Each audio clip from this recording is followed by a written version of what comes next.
네, 최측근과 일가족들이 줄줄이 구속된 데 이어서 강도 높은 조사가 이어지고 있습니다만 유병헌 씨의 행방은 아직도 오리무중입니다. 유 씨의 구속영장 유효 기간 이제 딱 3주 남았다고 하는데요. 사실상 수사가 중단될 수도 있다는 목소리가 검찰 안팎에서 나오고 있습니다. 특별수사팀이 있는 인천지검으로 가보도록 하겠습니다. 이종원 기자. 네, 인천지방검찰청입니다. 네, 유병헌 씨 추적 현재까지 어떻게 진행되고 있는지요?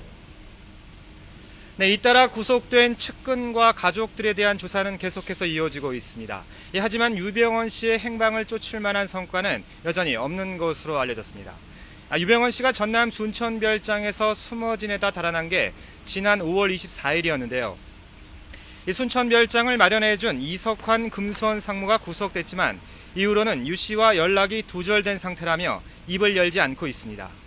현재 검찰은 유 씨 부자가 어떤 신도들의 도움을 받아 도피 생활을 이어가고 있는지도 파악하지 못하고 있는 상태인데요. 다만 이미 구속된 구원파 신도 신엄마의 딸인 34살 박모 씨, 태권도 유단자로도 알려져 있는데 박 씨가 옆에서 수행을 하고 있다는 정도만 확인을 한 상태입니다. 앞서 구속된 유 씨 부인 권윤자 씨와 동생 유병호 씨에 대한 조사도 역시 성과가 없는 상태입니다. 렌터카에서 확보한 내비게이션 분석 내용을 토대로 탐문 수색을 벌이고 있지만 이렇다 할 단서는 확보하지 못한 것으로 알려졌습니다. 권 씨는 분당 아파트에서 숨어 지내다 체포됐는데 주로 경기 남부 일대를 중심으로 차를 몰고 다녔던 것으로 전해졌습니다. 하지만 이미 권 씨가 체포된 지 열흘이 지났습니다. 당초 유 씨 부자가 경기 남부 일대에 숨어 있었더라도 이미 다른 곳으로 도주하기 충분한 시간이 지난 셈입니다. 권 씨의 1차 구속기간인 열흘이 다 채워졌기 때문에 검찰은 다시 구속기간을 연장하거나 그대로 재판에 넘길지를 오늘 결정해야 합니다. 구속기간을 연장할지 아니면 재판에 넘길지, 그렇다면 수사 방향 어떻게 전망할 수 있을까요?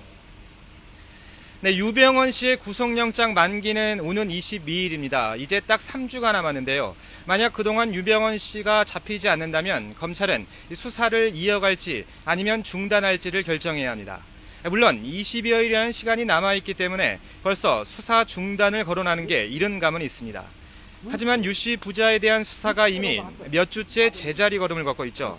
이 특별수사팀이 꾸려진 지는 벌써 70여일이 지났고 유병헌 씨 구속영장이 발부돼 현상 수배에 나선 지는 40여일이 흘렀습니다. 하지만 유 씨 부자를 쫓고 있는 검찰은 전남 순천별장에서 유 씨의 흔적을 찾아낸 게 전부였습니다. 게다가 유 씨에게 심리적 압박을 가하고 도피 지원을 차단한다며 최측근과 일가족들을 잇따라 잡아들였지만 유 씨는 심리적 압박은커녕 흔적 하나 남기지 않고 유유히 도피를 이어가고 있습니다.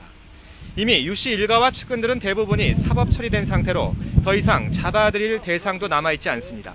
또 유 씨 도주를 돕다 구속된 신도들의 재판 일정이 이달 시작되고 아직 재판에 넘겨지지 않은 측근과 가족들도 조만간 기소를 해야 하는 상황입니다.